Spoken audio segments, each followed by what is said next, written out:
Last month, troops in gas masks, Marines on LA streets, helicopters over MacArthur Park. Trump's break with tradition sent the military into America's own cities. Behind the scenes, commanders warned of extremely high risk, one mistake sparking chaos, even fratricide. A gamble branded unconstitutional, a mission branded political. It ended quietly, but left a haunting question. How far can a president push the military against his own people?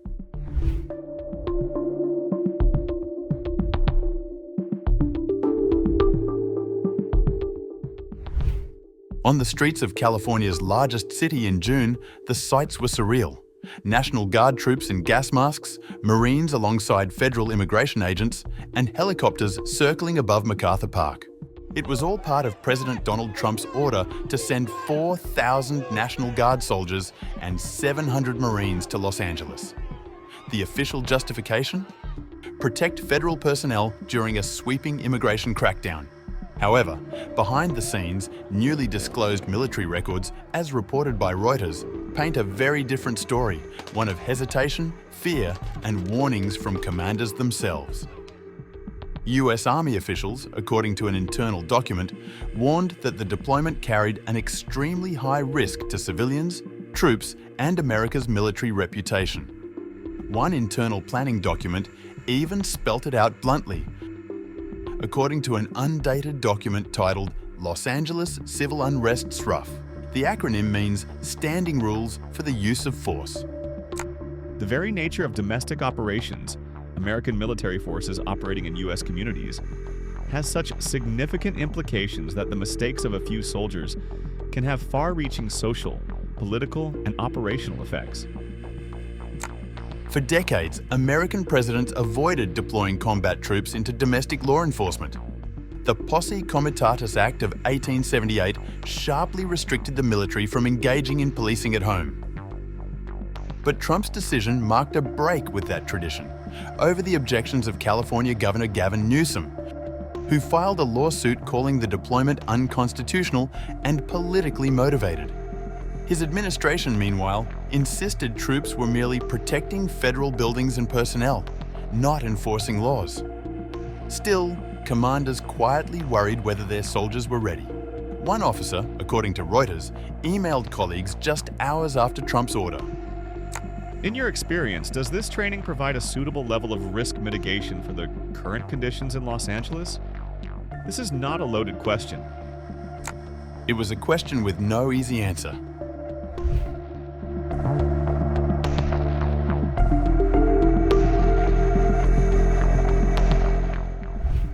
The flashpoint came in early July.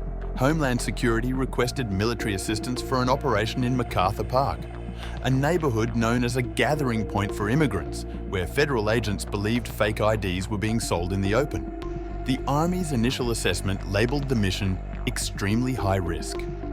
Planners warned of protests spiraling into riots, of troops firing by mistake, and even of miscommunication and fratricide, soldiers accidentally harming each other. Maps highlighted the danger. Several schools and playgrounds surrounded the park. Despite objections from a top Army general, the mission went forward on July 7, 2025, after being greenlit by Defense Secretary Pete Hegseth. The military prepared by running dress rehearsals at a base in Los Alamitos, training soldiers on the standing rules for the use of force. Every troop had access to a digital copy on their phones, reminding them of the stakes as per the Reuters report. Among those reminders was a chilling case study.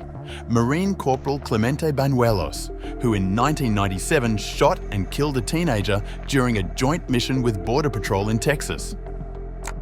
The incident remains a powerful reminder that when military personnel employ force, their actions and decisions and the rules that they follow may be subject to outside scrutiny from many levels.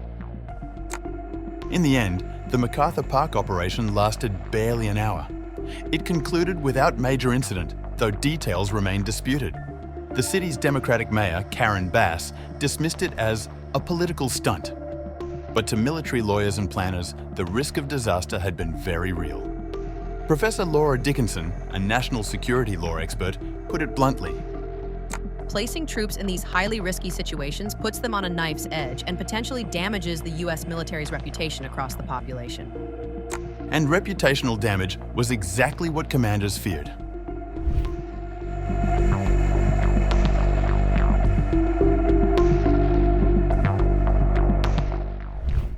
Even before MacArthur Park, military officers had begun quietly sharing lessons learned in case deployments spread to other cities. One July 1st email chain, as per Reuters, described military members in uniform in Los Angeles being harassed, protests at hotels where immigration agents were housed, and attempts by protesters to dox or publicly identify members of the National Guard. The message ended with a dark prediction. This is an evolving situation, but coming soon to a region near you. For commanders, this wasn't just about tactical planning. It was about the soul of the military's relationship with the American people. Louis Caldera, former Secretary of the Army under President Bill Clinton, issued a stark warning. Deploying the military domestically threatens to put soldiers and civilians at risk, undermines recruitment, and erodes public support. Trump's predecessors would not use the military in this way. The legal battle is still unresolved. Governor Newsom's lawsuit argues that Trump's order violated the Posse Comitatus Act. Federal lawyers counter that it was lawful under the president's authority to protect federal functions. A decision from Judge Charles Breyer in San Francisco could come any day. Meanwhile, the precedent is set. Trump has already sent National Guard troops to Washington, D.C., and has floated the idea of deploying them to other Democratic-run cities. For supporters, this shows resolve against lawlessness. For critics, it's a dangerous flirtation with militarized authoritarianism. What is clear is that the Los Angeles deployment marked a turning point, one that tested the limits of law, tradition, and trust. At its core lies a question as old as the Republic. Should America's military ever be used against its own citizens? And if so, what happens when a single mistake by a single soldier sparks consequences that echo across the nation?